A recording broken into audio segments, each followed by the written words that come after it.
You never planned on becoming rich.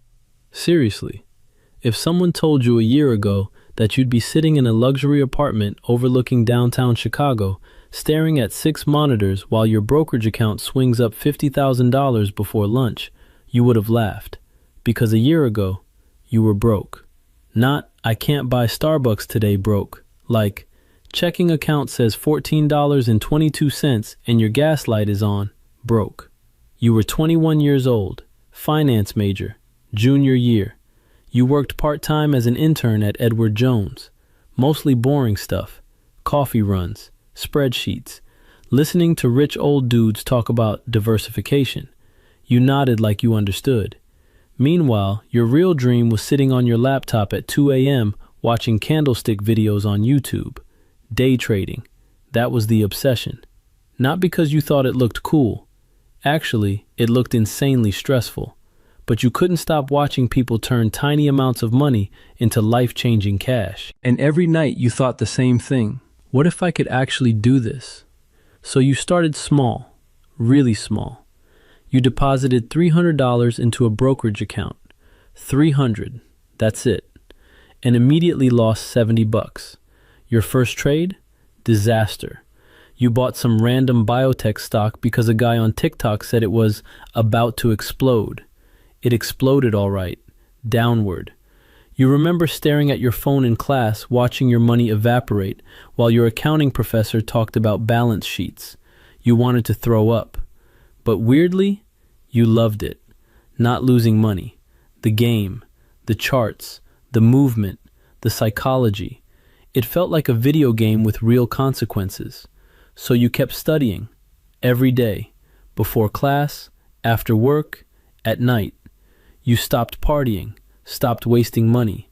While other college kids were posting bar photos on Instagram, you were learning support and resistance, candlestick patterns, risk management, options Greeks. You became the weird finance kid, the one constantly staring at charts. Your parents thought it was a phase. Your mom would walk into your room at midnight and see 6 different stock charts glowing on your monitor. Trevor, are you gambling? No. It literally looks like gambling. It's strategic. You said that after losing $200. Temporary setback. She'd just sigh and close the door. But over time, you actually got decent. Not rich, not even close, but decent. You stopped blowing up accounts, started making consistent little wins. $20 here, $50 there. $100 green day felt amazing. Your biggest day ever after almost a year? $800. You thought you were Warren Buffett. Then, everything changed. It was a Thursday morning. You remember because you almost skipped trading that day. You had a presentation at college, and your boss at Edward Jones already texted you asking if you could come in early. So you opened your laptop half awake, hair messy, wearing sweatpants, energy drink sitting next to your keyboard. And that's when you saw it. A stock absolutely exploding in pre-market. Tiny company, AI related. Everyone online was screaming about it. Normally, you avoided hype trades, but something about the setup looked perfect. Volume was insane, momentum was insane, and for once, everything lined up. You entered the trade, small position at first. Then it started ripping. Fast, like really fast. Your heart started pounding. The stock halted upward, then halted again, then again. Your tiny account suddenly jumped thousands of dollars. Thousands. You literally stood up from your chair. No way. Your hands were shaking. Then the stock resumed again and absolutely launched. You started adding to the trade. Normally risky, normally stupid, but somehow every single move worked. Every dip bounced instantly. Every breakout continued higher. At one point, you were up more money in 5 minutes than you'd made all month at Edward Jones. Your breathing got weird. You remember pacing around your room whispering, "Oh my God, oh my God, oh my God." Then came the moment, the massive candle, the final squeeze. The stock exploded vertically, and you sold. Immediately. Silence. You stared at your account. You blinked, then checked again. $186,000 profit in one morning. You couldn't process it. Your brain literally refused to believe the number was real. You refreshed the page like 10 times. Still there. You started laughing, then almost crying, then laughing again. You called your dad first. Dad, what's up? I think I just changed my life. What happened? I made $186,000. Silence. Trevor, what? I'm serious. Are you in trouble? No. Did you rob somebody? Dad. He thought it was fake. Honestly, so did you. But it was real. Completely real. And suddenly, your entire life split into two versions. Before the trade and after the trade. Because once you had serious money, trading changed. You weren't making $20 trades anymore. You had buying power. Real buying power. And weirdly, you started doing even better. Not because you magically became smarter, but because you finally had room to scale your strategy. You kept managing risk carefully. You kept studying. And your account kept growing. 200,000 became 300, then 500, then over 1 million at 21 years old.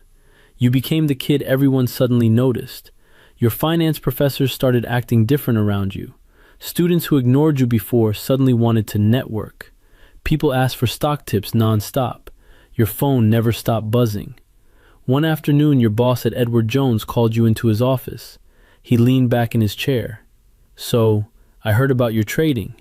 You tried acting casual. Yeah. You made over $1 million? Something like that. He stared at you, then laughed. I'm paying you $16 an hour. You laughed too. Then he said something unexpected. You should probably quit. What? You don't belong fetching coffee anymore. That night, you sat your parents down. You were nervous, because you already knew what you wanted. You wanted to drop out. Your mom looked horrified. Trevor, absolutely not. Mom, no. Listen, you're not dropping out of college because of stocks. They're not just stocks anymore. That makes it worse. Your dad stayed quiet, then asked, if you quit school, what's the plan? You took a breath. I trade full time. Silence. Your mom looked genuinely scared. Trevor, people lose everything doing this. I know. What if this was luck? It was luck, you admitted. That shocked them. But I used the opportunity correctly after. You showed them everything. Your strategies, risk management, profit logs, tax planning, diversification. You explained it calmly for hours. Finally, your dad nodded slowly. You actually know what you're doing. Your mom still looked terrified. But eventually, they trusted you. Mostly. Sort of. Not really. A month later, you moved into a luxury apartment downtown. Floor-to-ceiling windows, massive office setup, LED lights everywhere, 6 monitors, mechanical keyboard. It looked exactly like the setups you used to watch on YouTube at 2 a.m. Except now, it was yours. Then came the car. You told yourself you wouldn't become that guy. Then you bought the BMW anyway. Not even because you cared about flexing. You just wanted to experience it once. The first time you pulled into your parents' driveway with the new car, your dad walked outside slowly. Trevor, what? How much was this? Don't worry about it. Trevor, you smiled. A little over 90. His eyes widened so hard you thought he might faint. But despite the money, you didn't become arrogant. If anything, you became obsessed with helping people because you remembered exactly how hopeless you felt 1 year ago. So you started posting online. Not fake guru stuff. No rented Lamborghinis. No buy my course. You hated those people. Instead, you made simple videos explaining trading psychology, risk management, how not to blow up your account. Your videos exploded because people could tell you were genuine. You live streamed your trades, showed losses too. That's what people respected most. One stream you lost $30,000 in 20 minutes. Chat completely panicked. Meanwhile, you shrugged. Bad trade. Happens. That clip went viral. People trusted you because you weren't pretending to be perfect. Soon, your audience became massive. College kids, office workers, single moms, construction workers, everybody wanted financial freedom. And for the first time in your life, you felt useful. Not because you were rich, but because people genuinely learned from you. One afternoon, your mom visited your apartment. She looked around the giant living room, the skyline, the monitors, the awards YouTube sent you. Then she smiled softly. You really did it. You laughed. I guess. No, seriously. She looked emotional. You actually built a life for yourself. That hit harder than the money ever did, because deep down, you still felt like the broke college kid staring at charts at midnight. You still remembered losing $70 on that terrible biotech stock. You still remembered feeling behind in life. And now people called you for advice. Crazy. But the weirdest part? You still wake up excited every morning. Not because of money anymore, but because you genuinely love the game, the charts, the strategy, the challenge. And every once in a while, you sit back in your trading chair, look at the skyline, look at your account balance, and think, all of this happened because of one lucky trade. Then you smile, because luck opened the door. But discipline kept it open. But there were moments that still scared you, like the first time the market turned against you after becoming rich. You were in a trade that looked perfect, perfect setup, perfect news, perfect momentum. Then out of nowhere, the stock dumped, hard. Within minutes, you were down almost $80,000. Old Trevor would have panicked.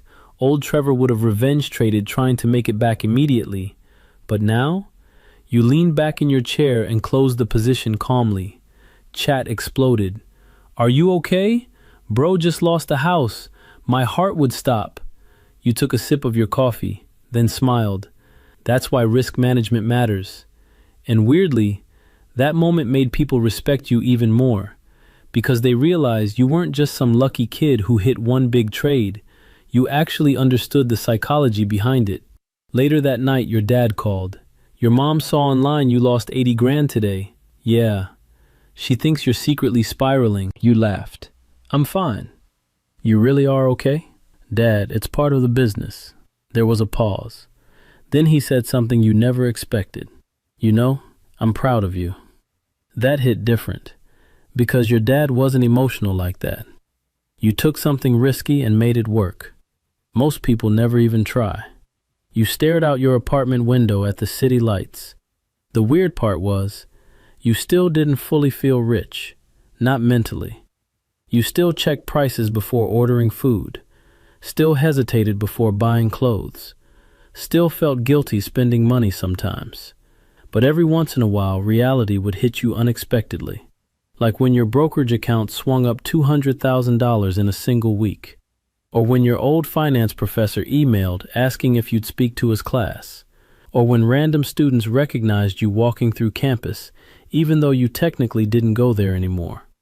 One day you visited your old Edward Jones office, mostly just to say hi. Your former coworkers stared at you like you were a celebrity. One intern pulled you aside quietly. How do I start? You smiled, slowly. That became your thing after that. Not selling dreams, not pretending everyone becomes a millionaire overnight. Just teaching people how to think differently about money, how to be patient, how to control emotions, how to avoid destroying themselves chasing fast success, because deep down, you knew the truth. The money changed your life, but the discipline, that changed you.